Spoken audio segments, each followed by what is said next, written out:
hindi maaapektuhan ang operasyon ng kanilang mga local units kung saan galing ang mga dineploy ng mga personahe sa mga lugar na apektado ng kalamidad.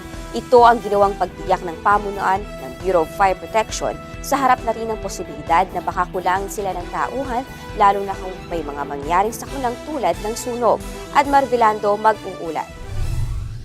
Tiniyak ng Bureau of Fire Protection na hindi maaapektuhan ang operasyon ng kanilang mga local units kung saan nanggaling ang mga bumbero na pinadala sa mga lugar na labis na nasalanta ng super bagyong Yolanda para magsagawa ng clearing and recovery operation. Sinabi ni Fire Chief Superintendent Carlito Romero na dumaan sa masusing pag-aaral ang kanilang hakbang para hindi naman maapektuhan ang operasyon ng kanilang mga local units. Gamit ang makabagong mapping system technology ng BFP, mas madali na ang pagdidesisyon sa gagawin nilang hakbang gaya ng deployment.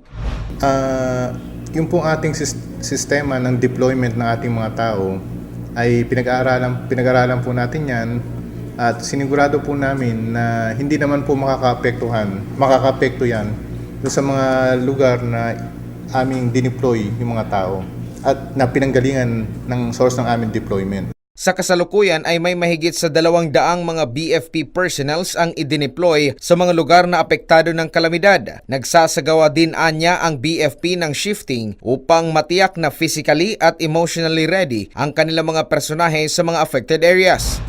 Nandun po yung ating mga tao rin sa Region 8 kasi sila po ay doon po sila nakatira. Although sila po ay naapektuhan din po nitong Typhoon Yolanda, ay ginagampanan pa rin po nila ang kanilang trabaho. Ayun, nagpapadala lang po tayo doon ng augmentation at pinareliebuhan po ito ng kada linggo ho. At para maging epektibo ang kanilang ginagawang operasyon sa mga lugar na natamaan ng bagyo, tiniyak ng pamunuan ng BFP na may sapat na pananggalang ang mga ito laban sa sakit at posibleng stress. Bago po sila mag-umpisa na magtrabaho, sila po ay sinasubject sa medical examination.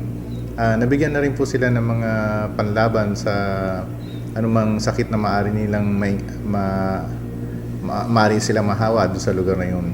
At ito po ay in coordination with the Department of Health. Maliban sa clearing at recovery operation, tumutulong din ng BFP sa repacking ng mga relief goods ng DSWD 24 oras.